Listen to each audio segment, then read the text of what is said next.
Hello everyone and welcome to Helix Cloud Games. My name is Richie and this is CloudQuest, a cloud gaming show where we take a deep dive into one particular topic. This week we're talking about, is PlayStation preparing for mobile game expansion? And joining me in this quest is none other than Mr. Chris. I heard from my uncle's cousin's dog's pet frog that this is going to be a great show, Richie. I also heard that. I was in that conference in California as well. It wasn't everybody. Yeah, we were all invited. If you listen to this and you weren't invited, well, maybe you next should have time. a shower. I don't know where I'm going with this. Maybe you smell like Let's just vinegar, move have on. a shower. Let's just move on in that housekeeping. If you haven't already subscribed to the channel and you want some more bad jokes like that, make sure you hit that subscribe button and hit the like button, hit the bell icons to notifications when all the shows drop, such as Sounds of Stadia podcast every single Monday on YouTube and podcast services. We drop the Stadia news. Talking the PS comes out every single Tuesday. We drop the PlayStation news. I'll get it right this week. Also on podcast services and YouTube, and our Thursday night live streams, where most recently we have just finished World War Z.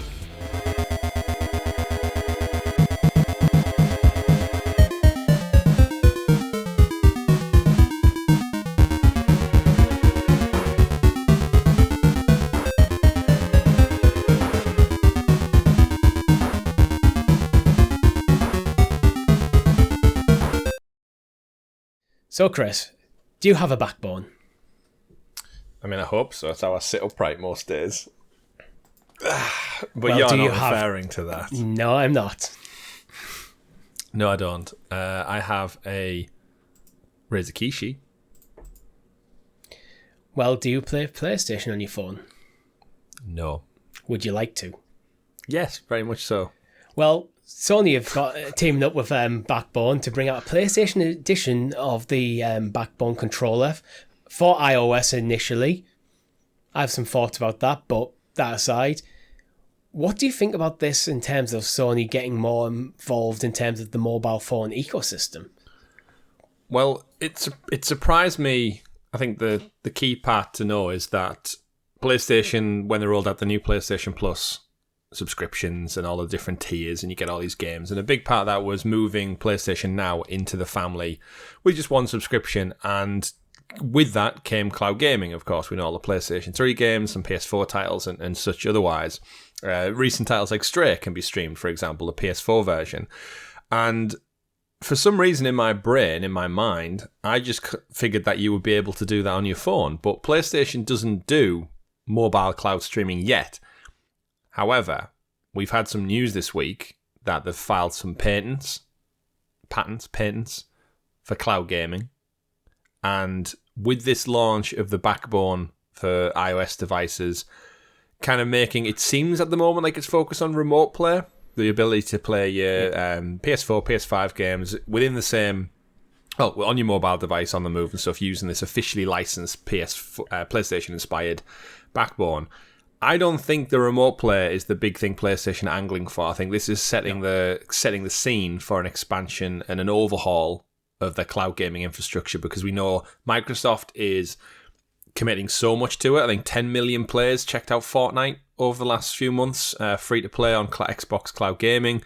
We know Google Stadia are doing their thing. We know Amazon Luna are doing their thing, and there's all these other companies trying to get in on this cloud gaming world right now.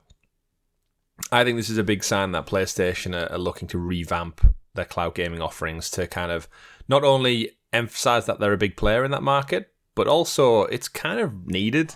I think we joke a few times on other shows, but their cloud gaming offering in terms of just the UI layout and navigation is poor at the moment. Yeah, well, I think you're onto something there. My mind immediately thought to the playground and school kids, where you're talking about Fortnite. How many kids do you think on the lunch break at school or in the playground at break time pull out the phones and start playing Fortnite together? Mm-hmm. That means if they want to do that, then the Xbox ecosystem and not the Sony one. Sony want them, so Sony will be looking at it and go, we need to get in on that. Mm-hmm. They've added the cloud gaming into PlayStation Plus already, which is why Talking the PS exists as a show. And I think they're now looking to go, you know what, we need to get an equivalent of our PlayStation Plus app that you can get on PC on mobile phones. Yeah. And we've seen Sony and PlayStation dabble in mobile gaming across the years. They've tried it with their mobile Xperia division. They've tried it with Uncharted-inspired games and such, and they've never quite landed it. We've seen Nintendo try to do the same thing with like Mario Run and Mario Kart on mobile, and there's always a thing to be said that the biggest kind of user base at the moment is the mobile market. You've got millions and hundreds of millions of people out there on mobile devices, so it's a market you can't really ignore. We know Apple make a lot of their music just from the Apple Arcade and the App Store, from mobile video games. A lot of them free to play, but they're easy to monetize. And I think when you look at the classical players in the market like Xbox and PlayStation and Nintendo, you can't ignore all of those players, because eventually those players you would like to think would be console players as well, or players on your brand. And I think Xbox has got this fantastic ecosystem now where you can play Fortnite on your phone for free through cloud gaming, but then if you go home, you can boot up your Xbox, you can play it on there. Or if you've got a PC, you can play it on there. And it's that there's no barriers to playing across all Microsoft's kind of outlets. And that's the perfect ecosystem you want. You want seamless transition from point A to point Z. And PlayStation don't have that right now. If I want to play a PS5 game, I have to have my PS5. Can't load it up on PC, can't stream it. There's just no accessibility at all for that. Unless the game comes to PC a year later, like God of War's done and Horizon and stuff.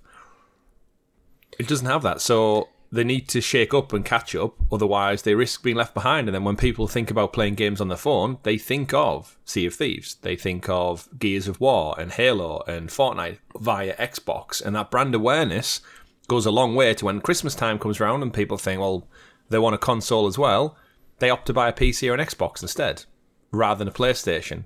And it's all about mind share, market share, and the optics of have you got your foot in the door with everything. It's that dream. I can imagine us when we're younger in the playground with a backbone on our phones, playing the game together, then going home, putting our phones down, picking up our controllers, and continuing from exactly where we left off. That's the dream. And right now, you have that dream exists with Microsoft. You can just literally do that. Yeah. You can do it with Google Stadia as well. You can do it with Amazon Luna if you're in the US. You can basically do it with Nintendo because you can literally just take your console with you. Take your Switch, yeah. Yeah, you can literally take your Switch. You can't do it with PlayStation. Yeah. Outside of remote play, you can technically do it with remote play. So remote play is actually a nice thing to bridge the gap to get the PS5 games on the go. Mm-hmm. But why not? You've got all these games in the cloud now, in the PS4 and down, and oddly missing the Vita. Mm-hmm. But you can't do it. So I think it's inevitable. I really do. And I think them partnering up with Backbone is definitely a step. This, for me, confirms that this is actually probably sooner than later. Well, I was thinking they'll get to it at some point. If they're bringing out dedicated hardware, it's soon. You're not announcing this partnership without the software to back it up. Yeah, exactly. Because of course, remote play is great. And it's one thing, but it's quite niche. I honestly think most people, if they're in their home, they're just going to play on the console on the big TV. Why would you switch to a smaller, inferior kind of setup using your phone? And I think the one big problem that mobile playing with remote playing stuff always has is that you lose your mobile phone. And as we all know, everyone out there with a mobile phone is when messages start coming through, notifications. You've got the itch to check your social media. You cannot do that if you're playing on this device. I honestly think a lot of people, when they're actually at home, would rather keep their phone free to do all their scrolling and stuff. It's battery and just play on the console. Battery anxiety as well, yeah, huge thing. Whereas when it comes to cloud gaming, you're kind of dedicating your playtime probably in a scenario where you're not near your console to do that. And your example there of going around your friends is terrific. If I want to play a PlayStation 5 game, I have to come round your house, and you've got one. My brother actually was telling me the other day that he had some friends around to play games, and he only had 2 controllers. So they had to rotate. They were doing drinking games with it, and they had to rotate whoever died or got hit. We have literally had situations where you've brought controllers around mine. It's less likely the other way because you've always had millions of controllers lying around. But you've generally brought controllers around my house before because I didn't have enough controllers. And that example with Fortnite and Xbox, you wouldn't have to do that because I could just use my phone. And I haven't downloaded Fortnite. It doesn't matter because I can stream it through the cloud. So I can boot it up in a fraction of seconds through Xbox Cloud Gaming. Same with Stadia. You can use touchscreen controls, not that great, but you can use the Razer Kishi. And what I found out doing some research ahead of time for this show is that my Razer Kishi doesn't work with remote play. So I have a perfectly compatible controller that I can hook directly up to my Samsung device. I can download the PS4 PS remote play app, have my console on, it boots it up on the screen, but it just doesn't recognize the controller without having to go through third-party layout mapping apps and such. I have a working theory behind why that is, because the Gen 1 Kishi doesn't have any software, any firmware. It just connects to your phone detects it as a controller. And I think remote play, and when they bring out a PlayStation Plus app, I think it'll do the exact same thing, where it does a check to make sure you're using a genuine DualShock. And if it does, this isn't a DualShock, it doesn't recognize it. Yeah. So where I think Backbone does work, I think that's because there is a Backbone app which emulates a DualShock. So remote play checks and goes, oh yeah, there's a DualShock attached to this. Let's open the game. I think the V2 Kishi does have an app, I believe, with it when that comes out. So I think that might fix the problem there. And as you've already mentioned, there is third-party solutions to it. Yeah. But it's not the easiest foot in the door. But in terms of the streaming service itself, we know Rob, our other co-host on Talking the PS, he doesn't have a PlayStation console, but he has the premium tier to test out the streaming services via PC. And we had similar frustrations when, for the first time, jumping into the newly revised PlayStation Now, essentially, because they've not changed much outside the logo. No search bar. So finding a game is a case of scrolling through many, many tiles. It classes some of them into genres and stuff. There's no folders and there's no files. And realistically, it doesn't link to your PlayStation profile that well at all. And we had multiple problems. You can favourite games, but you have to find them first. And again, no search bar makes it difficult to find them. And your favourites list just gets lost in the sliding tiles. When first launched, we did an episode of CloudQuest on it, and I was pretty critical of the layout. But there's a lot to be said with it, and we obviously had the problem where more bare bones than Stadia was when it came out. Yeah, and both of us trying to play in the cloud at the same time meant we couldn't invite each other to each other's game because you couldn't receive friend notifications or invitations. Yeah, that was one of the big things we're critical of, where everyone knows the PlayStation Quick Menu doesn't exist on the PC PlayStation Plus app, which is a problem because a lot of functions run through that, especially with like game invites and chat and voice chat. So it made it like any multiplayer game effectively not viable if you want to play with your friends. You could join servers and stuff that already exist, no problem, but you couldn't send invites to people. Exactly. So going back to our Fortnite example, if you and me both wanted to get our phones out and jump on, say if there was a PC browser here on my phone, and we had Fortnite and we booted it up, I couldn't invite you to the same game as me because neither of us have that invitation friend request option because there's no outside interface away from the game launcher.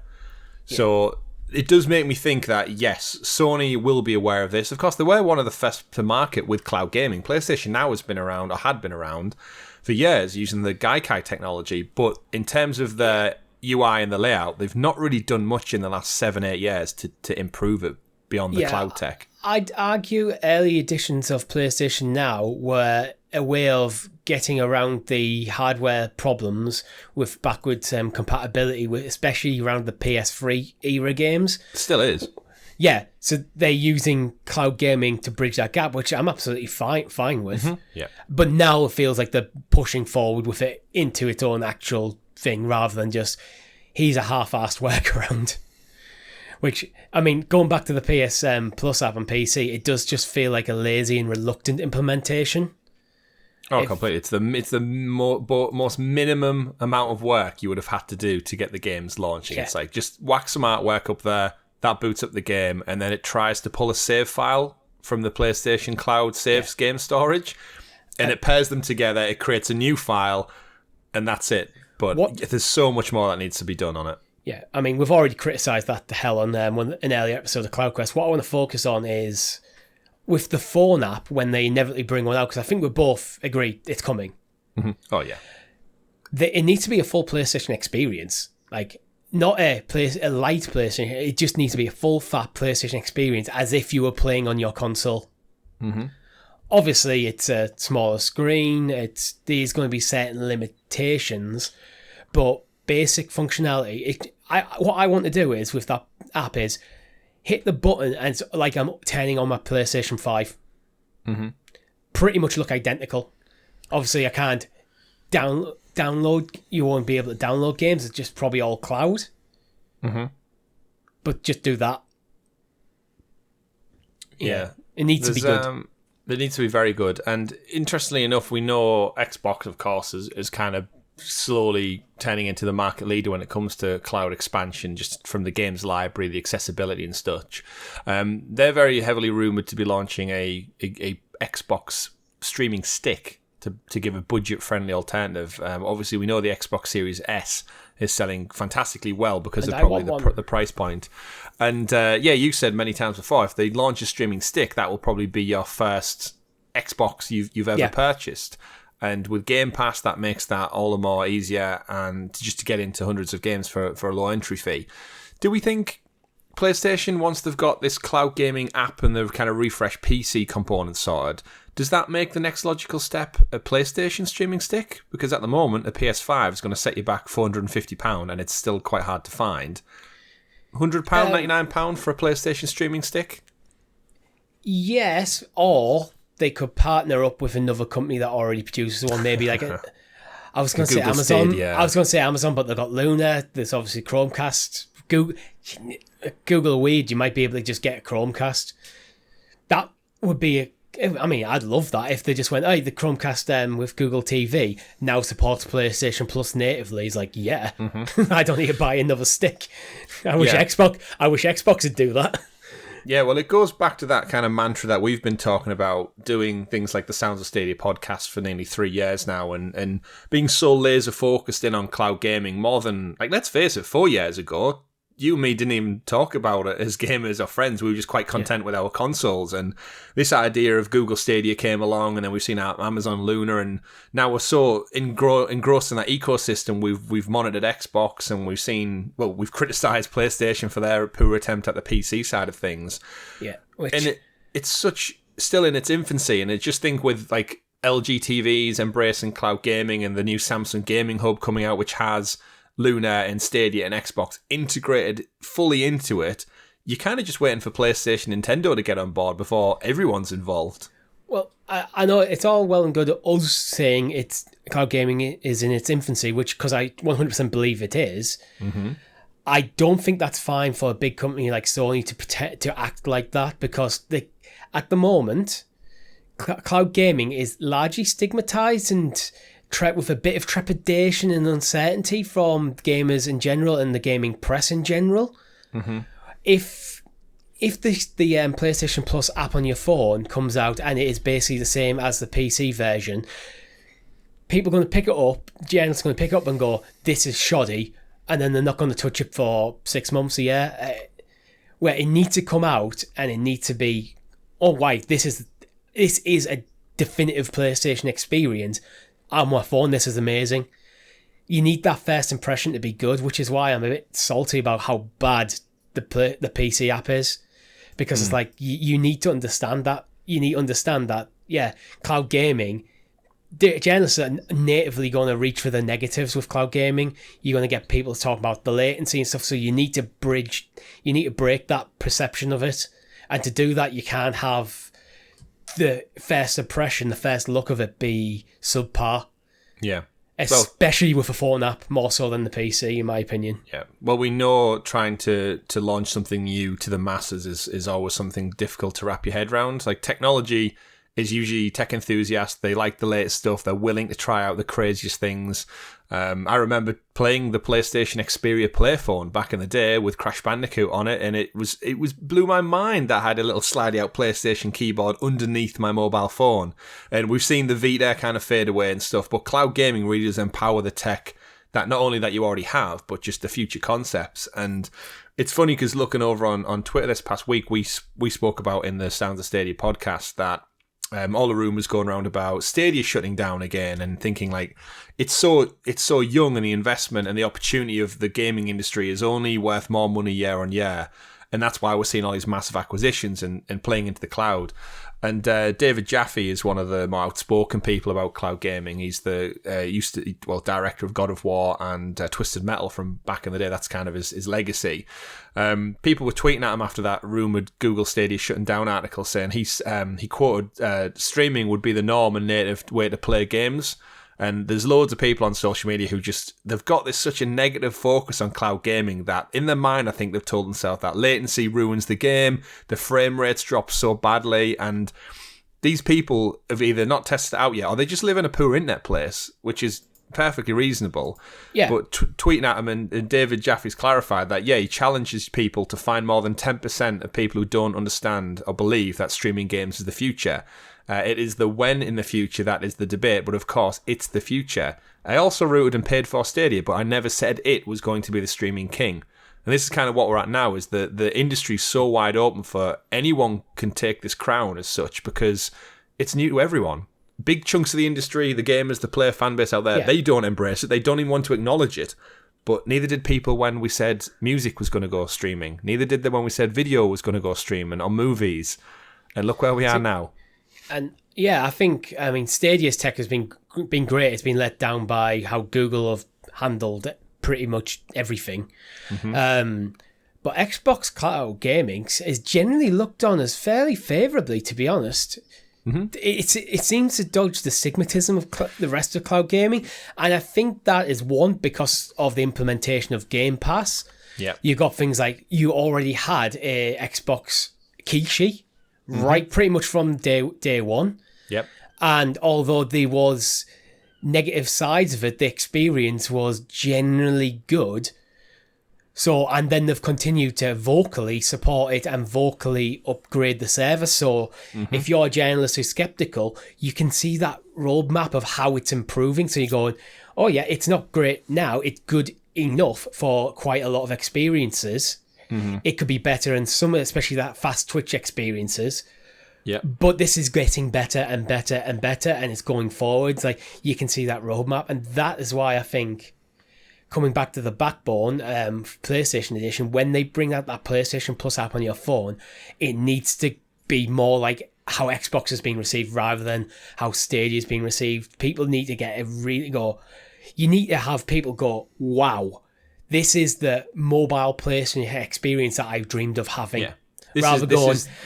I see what you're doing there, but the interface is crappy. Immediately you get bad.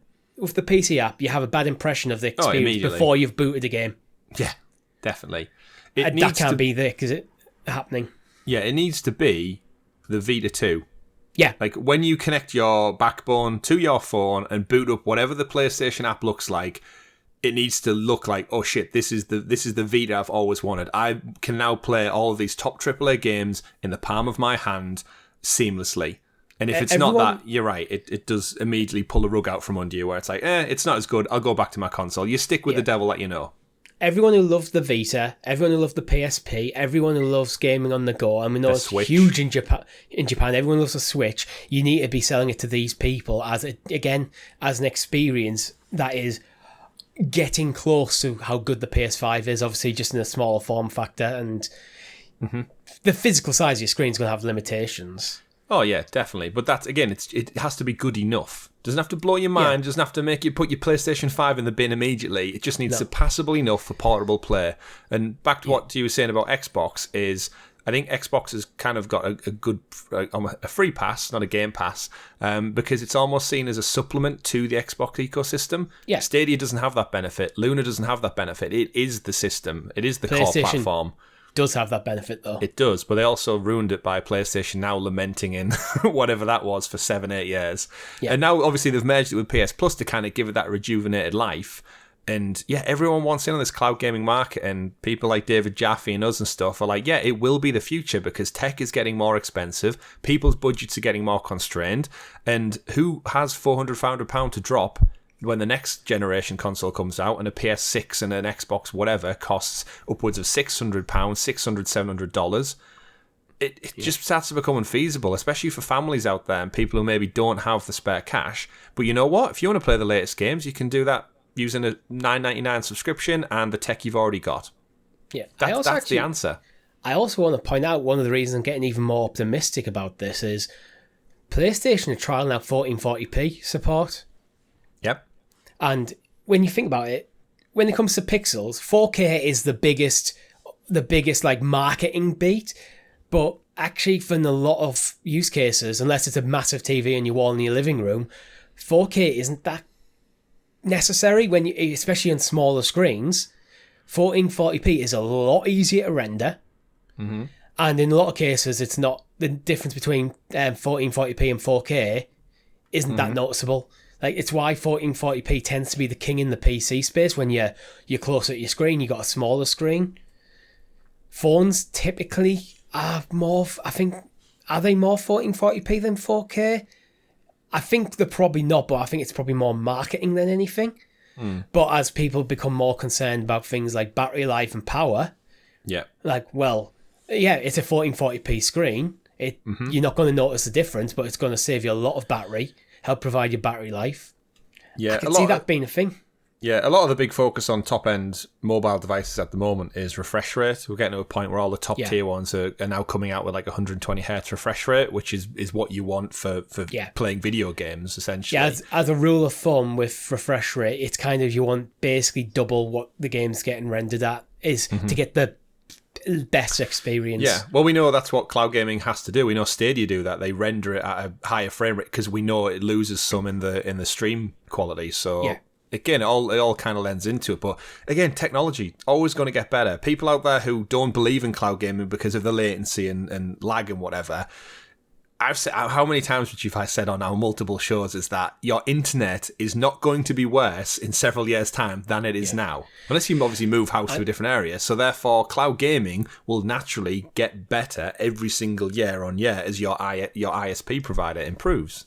And as cloud services, not just gaming, but cloud services in general improve, we've already had a shift because of the pandemic of more people working from home using cloud services to work.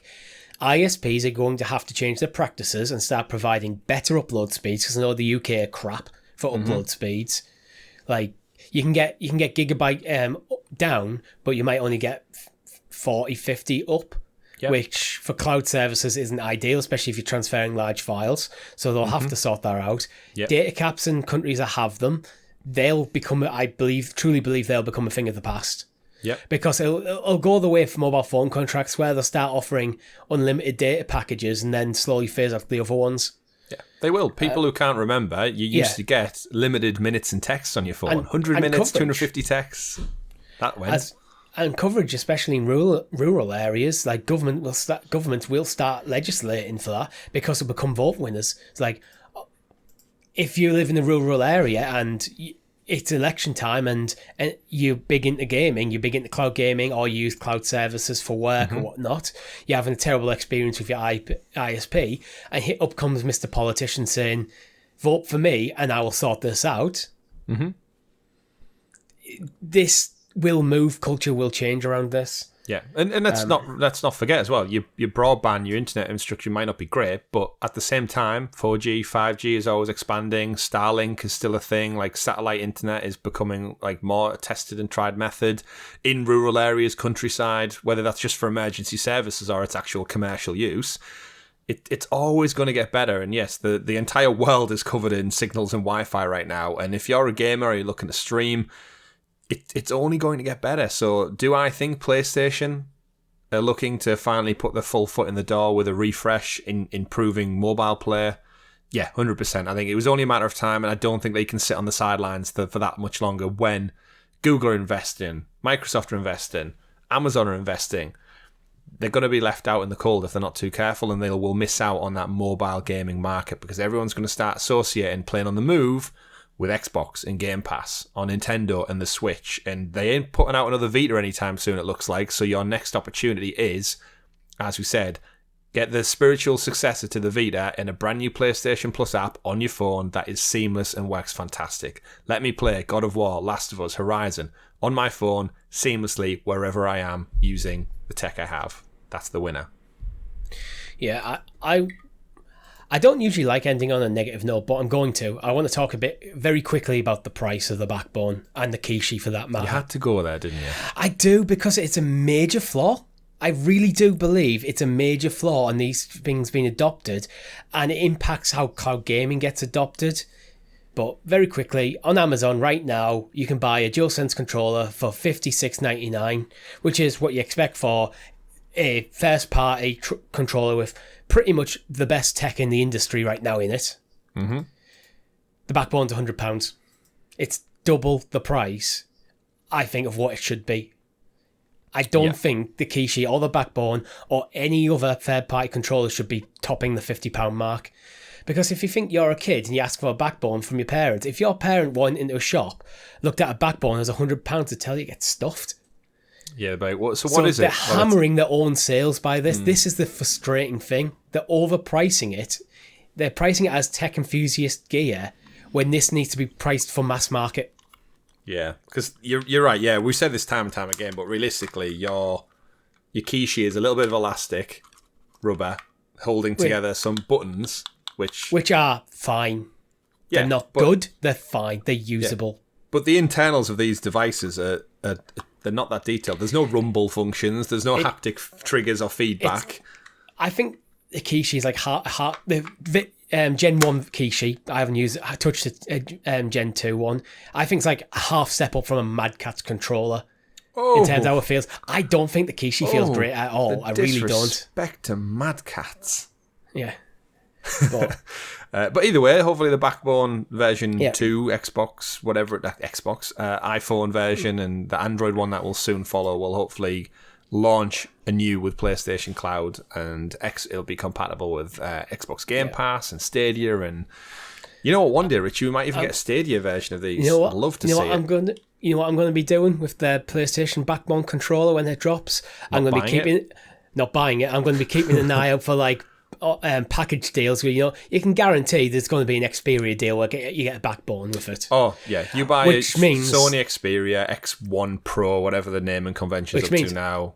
Either I upgrade to an Xperia phone because my phone's 3 years old now, so not that outlandish that an upgrade is on the cards within the next year, or I keep checking an eye on eBay and Facebook Marketplace for second-hand ones. Yeah. That's why I did with my Kishi. Yeah, we have that because I think Samsung and Xbox did a promotion where you got 12 months Game Pass for free in the UK and a Razer Kishi when you bought a Samsung device. And then now look at that, Xbox is on Samsung TVs with a gaming hub. So that all these companies are working together to elevate cloud gaming and mobile gaming, and we're just on the cusp of it. So watch this space, people. And you know what? I'm going to end up being a little cheeky here. If anyone from Backbone's listening to this and wants to prove me wrong and saying it's worth the price, send me one. I'll do a review of it. And then if you like it, will you give them the £100? If I think it's worth £100, yeah. Okay. That's a fair. Send me one too, please. Yeah, send Chris one as well. But that's all we have time for this week. If you've liked the episode, please hit that like button. It helps out a massive amount. And consider becoming a member for as little as 99p, where you can get this very show on YouTube early, and also sometimes talking to PS early, depending when we record it. If you've got any questions or topics you want us to discuss in this show or any of our other shows, or just want to hang out with some fantastic people, head over to our Discord server. There's a link in the description. Thank you very much for watching. My name's been Richie. I've been Chris. Quest completed.